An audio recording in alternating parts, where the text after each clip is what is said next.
साथियों नमस्कार। मैं आर के अमोल 24 चैनल पर आपका हार्दिक स्वागत है। आज आपसे प्रदेश में नए स्थापित मेडिकल कॉलेजों के बारे में चर्चा करेंगे कि उनकी स्थापना की स्थिति क्या है, उनका एस्टेब्लिशमेंट क्या है, वहाँ पढ़ाई की क्या पोजीशन है और वहाँ किस तरह की कार्यविधि के अंतर्गत कॉलेज चल रहे हैं। सरकार ने एक प्रोग्राम बनाया है कि हर जिले में मेडिकल कॉलेज खोले जाएंगे। बड़ी अच्छी बात है, इससे अच्छी बात तो कोई हो ही नहीं सकती, क्योंकि डॉक्टरों की जिस हिसाब से कमी है और अच्छे डॉक्टरों की तो बहुत ही कमी है। मेडिकल तो वैसे बिना डिग्रीधारी जो है वो भी गांव में इलाज करते हैं, और गांव में तो 100% जो है अशिक्षित डॉक्टर, झोला छाप जिनको बोलते हैं, वही इलाज करते हैं। और कहीं कोई क्वालिफाइड या योग्यता प्राप्त डॉक्टरों की भारी कमी है। कोई गांव में जाना भी नहीं चाहता है, क्योंकि गांव में कोई सुविधा नहीं है। जो सीएचसी और पीएचसी खोले गए हैं वही शुद्ध तरीके से नहीं चल रहे हैं। और एक वीडियो में मैंने बताया है कि सीएचसी और पीएचसी की क्या हालत है। न वहाँ कोई स्टाफ है, न कोई वहाँ इंस्ट्रूमेंट है, न कोई दवाई है, न कोई बेडों की स्थिति बहुत खराब है, और न कोई अन्य सुख सुविधा है। मेडिकल एक बहुत ही इम्पॉर्टेंट, बहुत ही जरूरी, आवश्यक सुविधा है। जब शरीर ही नहीं रहेगा तो दुनिया से क्या लेना देना। तो इस तरह से जो सीएचसी और पीएचसी बने हुए हैं, मैं नहीं समझता कि किसी सीएचसी और पीएचसी पर समुचित व्यवस्था है जो व्यवस्था होनी चाहिए। अब आते हैं नए मेडिकल कॉलेजों पर। जो नए मेडिकल कॉलेजेस खुले हैं उनकी क्या दशा और दिशा है, इसके बारे में हम आपको आज बताना चाहते हैं। एमबीबीएस सत्र शुरू हो गया। मेडिकल कॉलेज में शिक्षकों का पूर्णतया अभाव। एक आंकड़े के अनुसार लखनऊ राजधानी में 50% पद खाली। डॉक्टर राम मनोहर लोहिया अस्पताल, जिसका निर्माण मुलायम सिंह द्वारा कराया गया और बड़े अरमान के साथ कराया गया, क्योंकि वो लोहिया को ही अपना गुरु मानते थे। तो लोहिया मेडिकल कॉलेज की स्थिति जो हम बता रहे हैं, 37 पद प्रोफेसरों के खाली हैं, केजीयू में 20 पद खाली हैं, पीजीआई में 16% पद खाली हैं, और राम मनोहर लोहिया में भी 37% पद खाली हैं। सोच लीजिए कितने पद खाली। ये तो राजधानी के प्रमुख संस्थानों की बात कर रहे हैं। सरकार की मंशा क्या है ये हम नहीं जानते, जनता की मंशा क्या है ये भी हम नहीं जानते। जनता अज्ञानी है, मूर्ख है, जनता को कुछ नहीं पता है, जनता वैसे ही हल्ला करती है। जनता को जानना चाहिए कि सरकारें क्या कर रही हैं, अधिकारी क्या कर रहे हैं, प्रशासनिक अधिकारी क्या कर रहे हैं।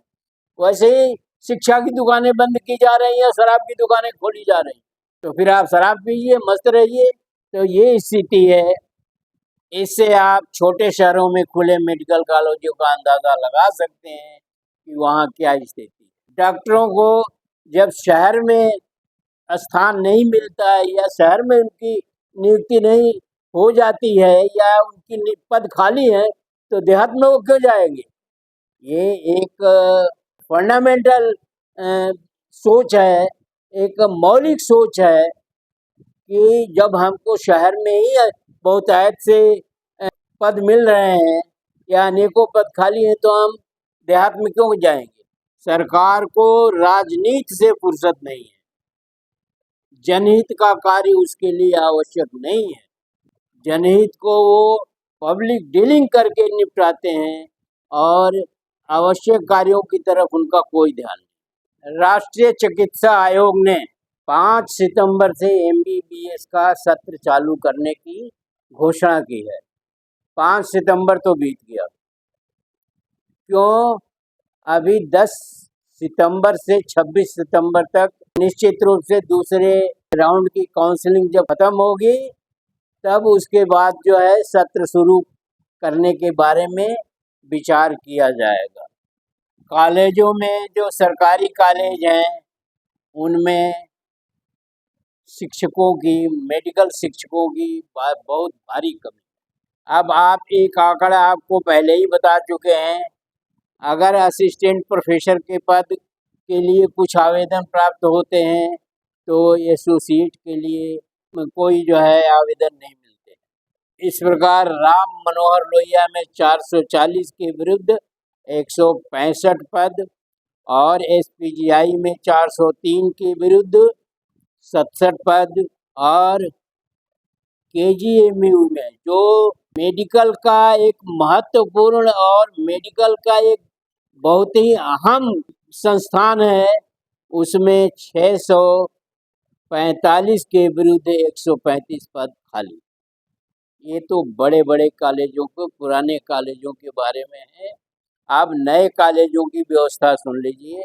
नए कॉलेजों के बारे में भी आपको बताते हैं कि कौशाम्बी में 2024-25 में 100 सीटों के साथ जो है मेडिकल कॉलेज शुरू हुआ। प्रोफेसर के 17 पदों के विरुद्ध 1 पद भरा। एसोसिएट के 37 पदों के अगेंस्ट 5 पद भरे और असिस्टेंट प्रोफेसर के 41 पदों के विरुद्ध 16 असिस्टेंट प्रोफेसर कार्यरत हैं। भर्ती प्रक्रिया चल रही है, लेकिन जो वस्तु स्थिति है उसके बारे में आप अवगत करा रहे हैं। जब इतनी कमी है तो क्या आप समझ रहे हैं कि नई भर्ती प्रक्रिया में 2-4 पद भर जाएंगे और या 2-4 पद तब तक खाली हो जाएंगे, तो स्थिति ऐसे ही कैसी ही रहनी? क्या वहाँ पढ़ाई होगी? वहाँ से निकलने वाले डॉक्टरों की क्या स्थिति होगी? सारे आंकड़े मेरे पास हैं। ऐसी ही स्थिति सोनभद्र की है, ऐसी ही स्थिति अम्बेडकर नगर की है, थोड़ा अधिक या कम। ऐसी स्थिति सिद्धार्थ नगर की है। तो ऐसे में पढ़ाई की स्थिति क्या बनेगी? बच्चे क्या पढ़ेंगे जब आप सक्षम नहीं है, इच्छा शक्ति नहीं है, पास धन की कमी है, टोटे हैं, तो फिर आप क्यों मेडिकल कॉलेज खोलते चले जा रहे हैं? क्यों लड़कों की भी जिंदगी बर्बाद करेंगे, पढ़ने वालों की भी जिंदगी बर्बाद होगी, प्रदेश का भी रेपुटेशन खराब होगा और उस शहर की तो स्थिति खराब होगी। और एक न एक दिन ऐसी स्थिति आ जाएगी कि सरकार आके चौराहे पर खड़ी हो जाएगी। मेडिकल कॉलेज आप खोल रहे हैं, वाहवाही ले रहे हैं, या आपकी मंशा सही है, लेकिन वस्तु स्थिति भी तो ठीक होनी चाहिए। काम करने की इच्छा शक्ति भी तो बढ़ानी चाहिए, उसको सुचारू रूप से चलाने की भी तो इच्छा शक्ति बढ़ानी चाहिए। केवल सो दिखावे के लिए मेडिकल कॉलेज नहीं चलेंगे, क्योंकि जो डॉक्टर होते हैं वो शरीर से खिलवाड़ नहीं कर सकते। आप तो मोटर गाड़ी नहीं है। एक मोटर मैकेनिक ने कहा कि हम भी तो गाड़ी बनाते हैं और उसमें वो शरीर की तरह से ही स्थिति है उसकी। डॉक्टर साहब ने कहा कि तुम तो इसको डेड करके, इसको बंद करके बनाते हो, हम तो चलती मोटर गाड़ी में काम करते हैं। जरा इसको, गाड़ी को चला करके बना के दिखाओ। तो कितना रिस्की है कि आदमी, जिंदा आदमी पर जो है वो डॉक्टर काम करता है। अगर डॉक्टर एक्सपर्ट नहीं होगा, डॉक्टर होशियार नहीं होगा, डॉक्टर काबिल नहीं होगा, तो आदमी की जान जाने में तो कोई दिक्कत नहीं है। झोला छाप डॉक्टर तो घूमते रहते हैं, लोग मरते रहते हैं देहातों में और कहीं कुछ नहीं होता। डॉक्टरों को आप वेतन देंगे नहीं, डॉक्टरों को मान सम्मान देंगे नहीं, डॉक्टरों की सुख सुविधा का आपको ख्याल नहीं है। कॉलेज पर कॉलेज खोलने से तो बात बनेगी नहीं। उसके साथ आपको धनराशि भी देनी पड़ेगी, उतने योग्य लोगों को खोजना भी पड़ेगा, लगाना भी पड़ेगा। मेडिकल कॉलेज तो आपको तब चालू करना चाहिए जब वो पूरी तरह से स्टेब्लिश हो जाए, न कि वोट लेने के लिए मेडिकल कॉलेज खोला जाए कि फला ने इतने मेडिकल कॉलेज खोल दीजिए, फिर कोई सरकारी में जाना नहीं चाहते, उनके तबादले होते रहते हैं। निजी प्रैक्टिस पर रोक है और तमाम तरह की चीजें हैं। इस पर एक गहन अध्ययन करना चाहिए सरकार को, एक कमेटी बनानी चाहिए सरकार को कि डॉक्टरों की वाजिब मांगे क्या है। डॉक्टर बीच में छोड़ के चल देते हैं क्योंकि वो प्राइवेट प्रैक्टिस में ज्यादा कमा लेते हैं। डॉक्टरों को जो आप भत्ता या जो कुछ भी देते हैं उसका स्लैब अलग बनाइए, अन्य लोगों का स्लैब अलग बनाइए। आप इस पर गहन अध्ययन करिए। और जिस तरह की भाषा जो है प्रयोग करते हैं हमारे राजनीतिक, उस तरह की भाषा प्रयोग करने से मेडिकल नहीं चलेगा। दूसरी चीज, नौकरशाही का हस्तक्षेप मेडिकल कॉलेजों में, मेडिकल CHC PHC और मेडिकल के संस्थानों में प्रशासन का हस्तक्षेप है, राजनीतिज्ञों का हस्तक्षेप है। अभी एक कांड हुआ है गाजीपुर में, जब एक MLA महोदय, एक विधायक जी जिनको कुछ भी जानकारी नहीं, उन्होंने जाकर के CHC में डॉक्टर के साथ उल जलूल बातें करी हैं, डॉक्टर के ऊपर दोषारोपण किया है और वहाँ उन्होंने एक सांस्कृतिक कार्यक्रम किया है। लोग मरे या जिए इससे कोई मतलब नहीं है, ये राजकाज है। ये शो करने के लिए, दिखाने के लिए कि हमने इतने CHC बना दिए, हमने इतने PHC बना दिए, हमने ये कर दिया, हमने वो कर दिया, वो व्यवस्था कुछ नहीं।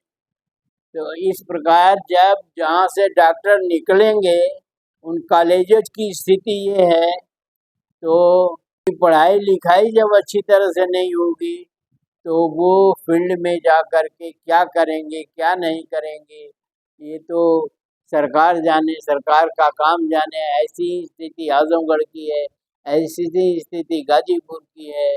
अब बलिया में आप खोलने जा रहे हैं तो ऐसी स्थिति बलिया की भी रहेगी और अन्य जगहों की भी ऐसी ही स्थिति है जहाँ 20 पदों के अगेंस्ट 1 पद है और 1 पद कार्यरत है। वीडियो को ध्यान से पढ़िए, समझिए, कमेंट बॉक्स में हमें भी समझाइए और अगर चैनल को सब्सक्राइब न किया हो तो सब्सक्राइब कर लीजिए। वीडियो को लाइक और शेयर करना न भूलें और सबसे ज़रूरी बात कि इस पर आप स्वयं और समाज के अन्य लोगों से भी आग्रह करें कि वो पहल करें। धन्यवाद। जय भारत, जय संविधान।